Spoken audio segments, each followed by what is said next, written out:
Olá, meus amigos. Bem, hoje nós iremos falar sobre função par e função ímpar. Nós vamos definir algumas funções, ok? Bom, nós vamos falar de várias funções que são pares e ímpares, mas nós não vamos especificar e trabalhar as funções individualmente, tá? Vamos apenas trabalhar a definição do que é função par e função ímpar. Então, vamos iniciar. Vamos começar pela definição do que é função par. Uma função fx é dita par se para todo x do seu domínio a seguinte igualdade é satisfeita. Ou seja, f menos x é igual a fx. Quando isso acontecer, a gente vai dizer que a função ela é par. Por exemplo, fx igual a x ao quadrado. Essa função quadrática, você observa que se eu calcular o f1, eu vou ter que ele é igual a 1 ao quadrado. Implica dizer que o f1 vale 1. Se eu calcular agora o f menos 1, chamando o x agora negativo, f menos 1, eu vou ter menos 1 ao quadrado, que também vai ser 1. Então, você está observando aí que o f1 é 1 e o f menos 1 é 1. Isso quer dizer que eles são... Vai implicar, então, que o f1 é igual ao f menos 1. Ok? Bom, outro ponto também importante é geometricamente. O gráfico de uma função par ele é simétrico em relação ao eixo y. Isso significa que se você dobrar o gráfico ao longo do eixo y, as duas metades coincidirão. Então, é como se nós pudéssemos espelhar o gráfico ali no eixo y. O eixo y seria o nosso eixo de simetria, tá? Então, essa é uma definição importante, porque você vai poder identificar visualmente se a função é par ou não, apenas pelo gráfico, tá? Então, vamos pegar um exemplo aqui da nossa função fx2 e vamos ver que o gráfico dela é esse. Você está notando que o eixo y ele é exatamente o eixo de simetria. Ok? Olha, esse é o nosso eixo y, ele é o eixo de simetria do gráfico. Então, ele é simétrico em relação ao eixo y, não esquece disso. Vamos falar agora da definição de função ímpar. Uma função fx é dita ímpar se para todo x no seu domínio a seguinte igualdade é satisfeita. Nesse caso aqui, pessoal, olha, f menos x é igual a menos o fx, ok? Vamos então pegar um exemplo de fx igual a x elevado a 3. Nesse caso aí, a gente vai calcular primeiro o f1, encontramos 1 elevado a 3, que implica dizer que o f1 vale 1, ok? Se eu calcular agora o f menos 1, que é igual a menos 1 elevado a 3, você vai ver que o f1 aí vai ser igual a menos 1. Então, você está vendo que os valores de f1 e f menos 1 eles são opostos, tá? Eles não são. Então, a gente conclui que o f1 é igual a menos o f de menos 1. Ok? Bom, outro momento também importante de analisar é graficamente. Então, geometricamente, o gráfico de uma função ímpar possui simetria rotacional de 180 graus em torno da origem. Se você rotacionar o gráfico em 180 em torno da origem, ele coincidirá consigo mesmo. Vamos analisar observando esse gráfico da função fx igual a x elevado a 3. Se você observar o gráfico, ele não é simétrico em relação ao eixo y, como na função par. Ele é simétrico em relação à origem, tá? Ó, olha só aqui, ó, ele é simétrico. É como se a gente fizesse rotacional, é como se eu pegasse a simetria dele, seria aqui, a gente observa, ó, aqui seria a simetria desse gráfico, e depois eu faço novamente a simetria. Então, para a gente encontrar uma simetria em relação à origem, você faz duas simetrias. Você faz uma simetria primeiro no eixo aqui vertical e depois uma simetria no eixo horizontal. As duas simetrias significa que é uma simetria em relação à origem, tá? Então, essa é o nosso gráfico ímpar, de uma função ímpar. Vamos verificar agora algumas observações muito importantes. Então, olha só. Primeira, funções polinomiais que contêm apenas potências pares de x, incluindo o termo constante, que pode ser colocado como x elevado a zero, tá? A gente pode entender aqui que é x elevado a zero, que vale 1. São pares. Olha só um exemplo. Nesse caso, ela é uma função par, porque os termos do x são pares, ó, x4, x2 e aqui o x0, tá? x0 que vale 5. Então, não vai pensar assim, não. Ah, mas deu um número ímpar aqui. Mesmo que deu um número ímpar, o que importa são os expoentes aqui da variável x, tá? Se ele for par, então a função é par. Da mesma forma, funções polinomiais que contêm apenas potências ímpares de x são ímpares. Vou pegar como exemplo, ó, 7x5 mais x3 menos x elevado a 1. Você vê que os expoentes são todos ímpares, então essa função polinomial ela também é ímpar. Vamos agora para a terceira informação. Toda função pode ser decomposta de forma única na soma de uma função par e uma função ímpar. Dado uma função qualquer h de x, podemos escrever. Então, isso aqui é um bizu, é uma informação que muitas vezes aparece em prova, só para mostrar isso aí, só para você ter esse conhecimento, tá? Então, se eu pegar aqui uma função h de x, a função qualquer, tá? E aí eu disser que essa função, ela é a soma de h de x mais o h de menos x, dividido por 2. E se eu somar agora com a soma de h de x menos h de menos x sobre 2, a gente vai observar, pessoal, aqui nessa expressão toda, que a primeira parte dessa função h de x ela é uma função par, ela é uma parte par. E a segunda ela é uma parte ímpar, tá? Você vai perceber que ela vai ser igual à própria função, porque se a gente efetuar aqui a nossa soma, a gente vai cortar esse com esse, a soma é zero, né? E vai somar h de x mais h de x sobre 2, que vai ficar 2 vezes h de x sobre 2. Cortando aqui, nós sobramos o h de x. Então, quer dizer que toda função pode ser decomposta de forma única na soma de uma função par e uma função ímpar, dado uma função qualquer, nós podemos identificá-la, tá? Então, isso aqui é um bizu, a gente vai conseguir ver em algumas questões do ITA, IME, então é muito importante a gente ter esse conhecimento, tá bom? Bom, vamos agora para a quarta. A derivada de uma função par é uma função ímpar. E a derivada de uma função ímpar é uma função par. Outra observação importante, memoriza isso, tá? Então vamos ver o exemplo aqui, ó. Se eu disser que fx é par, tá? Pegar uma função par. Então, se ela é par, então pela definição anteriormente falada, f menos x é igual a f de x. Vamos derivar agora ambos os lados, tá? Usando a regra de cadeia. Então, o que é? Eu vou derivar o f de menos x. Então, vai ser a derivada do f multiplicado pela derivada da interna. A derivada da interna aqui, pessoal, a derivada de menos x é menos 1, tá? Menos 1. Então, a derivada de f menos x vai ficar menos a derivada da função, ou seja, a derivada do menos x. E aqui a derivada de x, né? Direto, sem o uso da cadeia, sem usar o uso da cadeia. Então, você está observando aqui nesse caso, do jeito que está derivando ambos os lados, ó, você está vendo que o f menos x é igual a menos f de x. O que significa que a derivada de x ela é ímpar, tá? Se eu tiver uma função fx qualquer, mas ela é par, então se eu derivar essa função, ela vai ser ímpar. Está mostrado aí, tá? Da mesma forma como foi dito lá em cima. Se eu pegar uma função g de x que é ímpar, a derivada dela vai ser par. Que observe, para ela ser ímpar, tem que ser g de menos x igual a menos g de x. Ok? Eu vou derivar ambos os lados. Derivando aqui usando a regra da cadeia, vai ser a derivada do g menos x multiplicar pela derivada da interna. Essa é a chamada regra da cadeia. E a derivada de menos x é menos 1. Então, vai ficar menos a derivada de menos x, que é igual a derivada de menos x, que é que eu só derivo e conservo o sinal, tá? Você está vendo que menos por menos dá mais, então acabo concluindo que a derivada de menos x é igual a derivada de x, ou seja, a função é par. Então, não esquece disso, isso aqui também é bastante cobrado em provas, tá?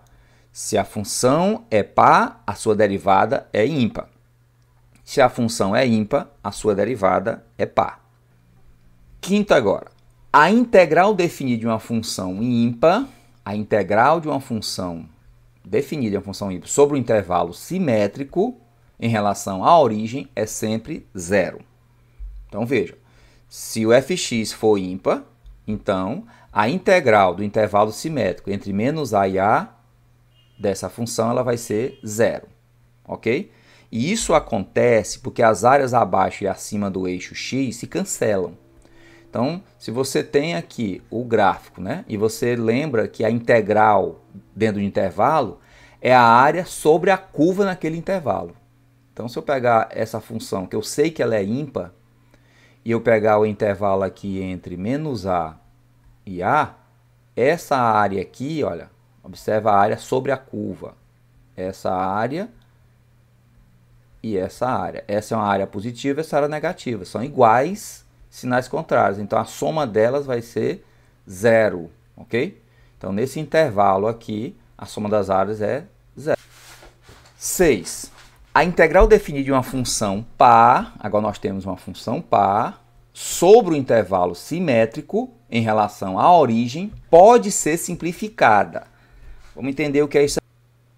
Se você tiver uma função par, né, a fx é par, então a integral dessa função simétrica no intervalo entre menos a e a, fx dx, você pode simplificá-la. Você pode dizer que ela é 2 vezes a integral de 0 até a, ok?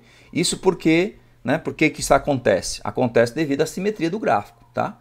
Então, se você tiver uma função fx nesse formato aqui, tá, ó, tá aqui, uma função par, tá? Nós já vimos isso aí. Então, qual que é a área sobre a curva no intervalo entre a e menos a? Você vê que essa área aqui é igual a essa.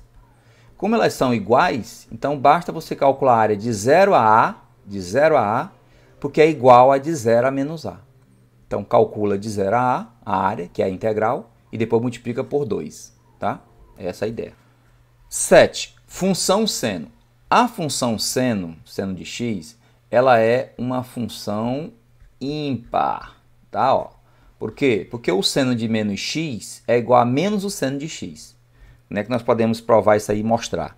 Você pode perceber que quando eu tenho um ciclo trigonométrico, eu tenho aqui o sentido positivo e tenho o sentido negativo, tá?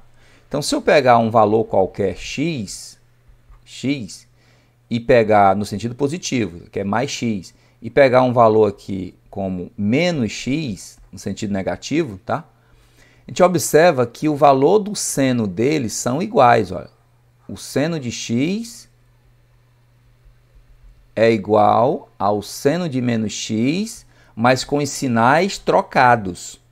Isso está dizendo aqui que o f de x é igual a menos o f de menos x. Ok? Ele está falando isso aí, ó. Então, mostra que é uma função ímpar.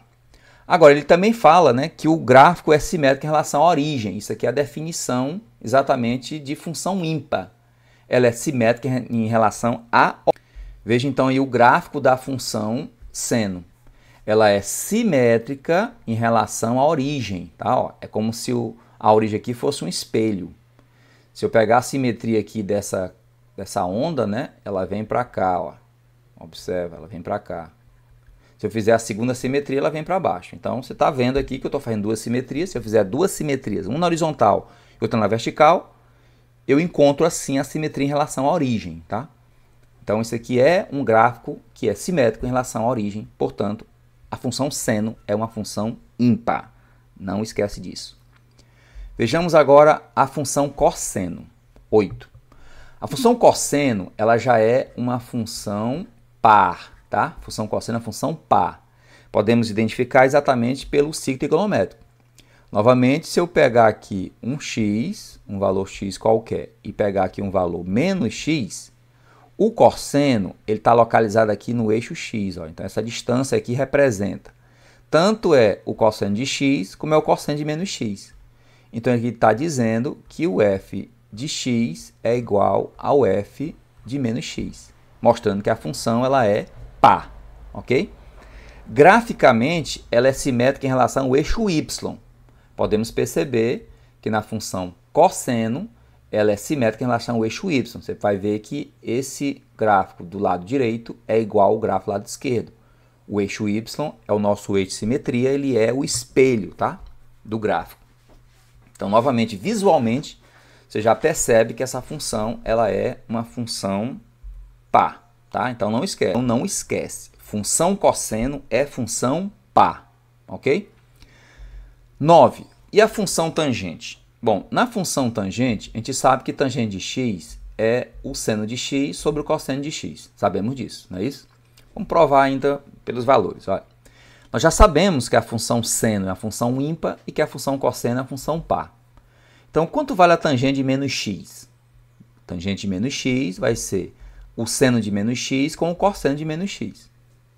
E, portanto, como a função seno é ímpar, então o seno de menos x é, na verdade, o menos o seno de x. E como a função cosseno é uma função par, então o cosseno de menos x é, na verdade, igual ao cosseno de x. E você está vendo aí que o que eu tenho é a razão seno sobre cosseno está negativa, tá? E aí eu tenho que vai ficar menos tangente de x. E assim a gente identifica que essa função tangente ela é uma função ímpar. A gente pode mostrar também essa maneira usando o ciclo trigonométrico. Você observa, olha, eu tenho aqui um valor de x e tenho um valor de menos x, tá? Então você está vendo que a tangente ela é marcada aqui num eixo que é paralelo ao eixo y e que é perpendicular aqui na origem. Então existe uma reta aqui, outra reta aqui, então aqui é marcado. Então a tangente de x é simétrica aqui, é oposta à tangente de menos x. Então está mostrando também, pelo ciclo trigonométrico, que ela é ímpar, tá? Ela também pode ser mostrada pelo gráfico, porque se você observar o gráfico, olha, ela também é simétrica em relação à origem, tá? Então, se eu pegar só esse intervalo aqui entre π sobre 2 e menos π sobre 2, a gente percebe a simetria em relação à origem. Então, essa definição de função ímpar, tá? E, portanto, a função tangente ela é ímpar. Vejamos a função cotangente. Na função cotangente, parecido bem com a função tangente, né? Só que ela é cosseno sobre o seno. Então, se eu for provar e calcular a cotangente de menos x, eu vou ter que o cosseno de menos x sobre o seno de menos x. Sabemos que a função cosseno ela é par. Então, o cosseno de menos x é igual ao cosseno de x. E a função seno ela é ímpar. Então, o seno de menos x vai ser menos o seno de x. Ok? E, novamente, apareceu a função cosseno sobre seno com um sinal negativo. Então, a gente conclui que a cotangente de menos x é igual a menos a cotangente de x. Ou seja, novamente nos mostra que a função cotangente é uma função ímpar. Se a gente observar pelo ciclo trigonométrico, você vê novamente, tá? Ó, se eu pegar um x aqui qualquer, eu marco uma distância, tá? Um x qualquer. Se eu pegar um menos x qualquer, ó, ele vai marcar lá na frente, simétricos, tá? São simétricos os dois. E, portanto, a gente consegue perceber que os sinais são contrários, a função ela é ímpar. Se eu analisar graficamente, nós temos só essa inversão e, novamente, ela é simétrica em relação à origem, tá? Você vai perceber isso aí, que ela é simétrica em relação à origem.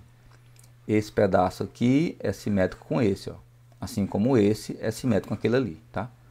Então, visualmente, a gente consegue identificar a função cotangente como sendo ímpar.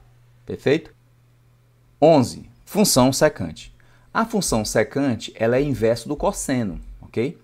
Então, se nós vamos verificar se ela é a função par ou ímpar, a gente pode fazer a verificação calculando a secante de menos x.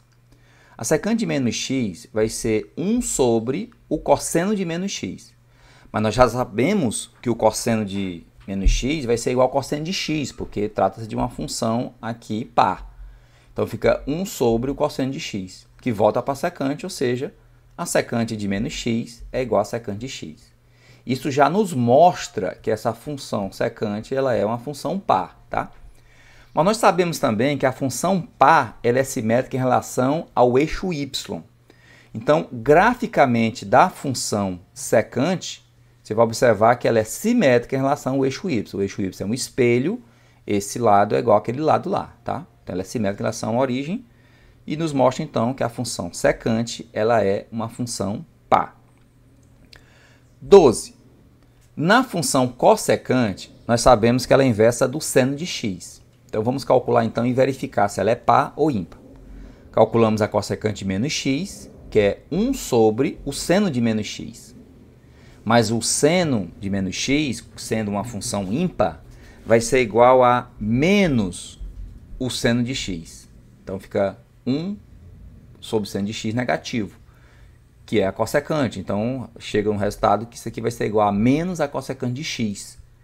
Então nos mostra, né, pela definição já mostrada para vocês, que essa função ela é ímpar, ok? Função cosseno é uma função ímpar. E graficamente, sabemos que funções ímpares são simétricas em relação à origem, tá? Então veja que ela é simétrica em relação à origem, tá? Olha aqui, olha. São simétricas em relação à origem. Se eu fizer uma simetria aqui e uma outra simetria, eu encontro a sua simetria em relação à origem, tá? Caso vocês queiram saber mais sobre simetrias, você pode acessar no canal a aula sobre simetria, tá bom? 13. Função exponencial. Uma função exponencial, que é igual a elevado a x, a gente tem que levar em consideração que esse a ele tem que ser positivo e tem que ser diferente de 1, tá? Sempre em toda função exponencial temos que utilizar essa definição, tá? Bom, que é a condição de existência da função exponencial. Então vamos verificar se ela é uma função par ou função ímpar. Se eu calcular o f de menos x, vai ficar elevado a menos x. E nós sabemos que a elevado a menos x é 1 sobre a elevado a x. Ou seja, não chegou na função ax, chegou no inverso dela, tá? Então a gente consegue perceber aí que a função original, né, a elevado a menos x, é diferente do a elevado a x, porque é o inverso. E que o a elevado a menos x também é diferente de menos a elevado a x, exceto em casos específicos, tá? O caso específico que eu falo, por exemplo, isso aqui. Se a gente colocar assim, se o a for igual a 1, a gente vai ter uma função que é 1 elevado a x, que isso vai ser 1. Aí seria uma função par. Só que a gente não pode esquecer esse detalhe, ó. Para a definição de função exponencial, o a tem que ser diferente de 1. Então não pode ser 1, tá? Não pode ser 1, que é o que está sendo definido, ó. No entanto, para a formação de exponencial padrão, o a tem que ser diferente de 1. Então essa função fx, ela não é par e não é ímpar, tá? Então, função exponencial, ela não é par e ela não é ímpar. Você pode também observar graficamente isso, que ela não é simétrica nem em relação à origem e nem em relação ao eixo y. Agora tem um caso especial, tá? Vamos pegar um caso especial do elevado a x e o elevado a menos x. O f de x é elevado a x e o f de menos x seria elevado a menos x. Mas você está vendo que o e elevado a menos x é diferente do elevado a x. Então isso quer dizer que ela não é nem par nem ímpar, né? Tudo bem. Se eu pegar o g de x igual a elevado a menos x e o g de menos x como e elevado a menos o menos x, ou seja, fica elevado a x, também chega no fato de que ela não é par nem ímpar, porque são diferentes. Está mostrando aí que elas são diferentes, ok? Então, qual é o caso onde isso pode acontecer? Bom, isso pode acontecer como par ou ímpar quando nós trabalhamos um caso especial que é chamado das funções do cosseno hiperbólico e do seno hiperbólico. Então, vamos falar um pouquinho sobre isso aí só com relação às definições de par ou ímpar, tá? Então, olha só. A função cosseno hiperbólico. O cosseno hiperbólico, ele é igual ao e elevado a x mais elevado a menos x sobre 2. Então, essa expressãozinha, ela é o nosso cosseno hiperbólico. Okay? Bem, então vamos mostrar o que é essa função cosseno hiperbólico. Ela é par ou é ímpar, tá? Vamos ver. Eu vou calcular, então, aqui o cosseno de menos x. Então, cosseno de menos x, o que nós vamos fazer, o que é? Nós vamos substituir, não é isso? Ó. Vamos botar bem aqui o menos x e colocar bem aqui o menos x. Então, fica menos o menos x. Ok? Foi o que eu fiz aí, ó. Bom, agora fica o quê? Fica elevado a menos x mais elevado a x. Como é uma soma, você vê que fica igual, não é isso? Então, o cosseno de menos x é igual ao cosseno de x. Cosseno hiperbólico de x. Então, a gente já está vendo que o cosseno hiperbólico, ele é par. Ok? É uma função par. E, novamente, para ser par tem que ser simétrico em relação ao eixo y, não é isso que nós já aprendemos? Então, olha só. Eu tenho aqui a função exponencial, né? Nós temos a função y igual a e elevado a x sobre 2, e essa aqui que é y igual a e elevado a menos x sobre 2. E essa que está em azul é exatamente o gráfico da função do cosseno hiperbólico, que é simétrico em relação ao eixo y, tá? Então, visualmente, nós estamos vendo que a função ela é par. Tudo bem? Então, repetindo, o cosseno hiperbólico é uma função par. Vejamos agora o seno hiperbólico, tá? O seno hiperbólico, ele é e elevado a x menos e elevado a menos x sobre 2. Você vê que tem um sinalzinho negativo lá do seno hiperbólico, tá? Diferente do cosseno. Então, nesse caso, eu vou calcular, então, o seno de menos x, hiperbólico de menos x. Então, nós vamos novamente substituir, né? Você está vendo aí, ó, onde tem x eu vou colocar menos x, onde tem x eu vou colocar também menos x. Então, vai ficar e elevado a menos x menos e elevado a menos o menos x, que vai ficar e elevado a menos x menos e elevado a x. Bom, aí você olha, tá igual, né? Olha se tá igual. Tá não, né? Tá trocado, tá oposto. Então, se eu colocar aqui trocando de posição, botando um sinal negativo fora, veja o que vai acontecer, ó. Vai ficar como? Vai ficar aqui é menos elevado a x, então, ó, menos elevado a x. Aqui é mais elevado a menos x, e aqui também, ó, menos por menos, mais elevado a menos x. Agora sim, tá igual. Então, quer dizer que o seno de menos x é igual a menos o seno de x. Estamos falando do seno hiperbólico, tá? Então, nesse caso aqui, ela é uma função ímpar, tá? O seno hiperbólico também é uma função ímpar. Graficamente, observe aí, ó. Tá aqui a função e elevado a x sobre 2 e a função menos e elevado a menos x sobre 2. E aqui nós temos a nossa função hiperbólica, que está em azul, tá? E ela é simétrica em relação à origem. Então, visualmente, nós identificamos isso, tá? Então, mais uma vez, a função seno hiperbólico é uma função ímpar, ok? Bom, 16. Função logarítmica. Bom, a função logarítmica, de forma geral, né, é uma função log de x na base a, obedecendo à condição de existência. Esse a, que é a base, ela tem que ser positiva e diferente de 1, tá?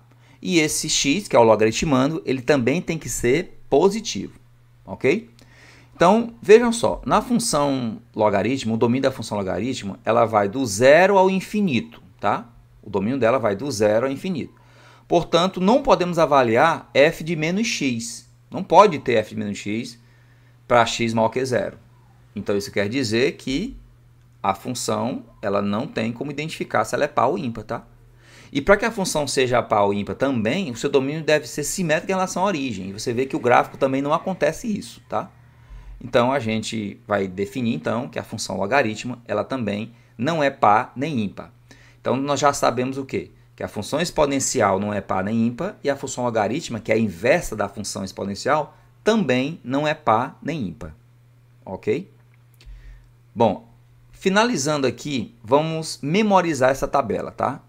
Aqui, essas informações da tabela são informações onde pode ser provado, né? Aparece muito em provas, fazendo esses questionamentos, tá? E aí você pode usar, tirar um print aqui dessa tabela e memorizar cada informação dessa, que é muito importante.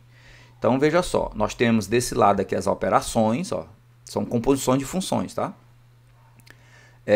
A soma de fx de f mais g, a subtração de f com g, a multiplicação do f com g, a divisão de f com g e a composição de fg de x e gf de x. Para cada um delas, nós vamos ter aqui na informação, tá? Olha só. Se o f e g são pares, se o f e g são ímpares, ou se um é par e o g é ímpar, tá? Então, veja.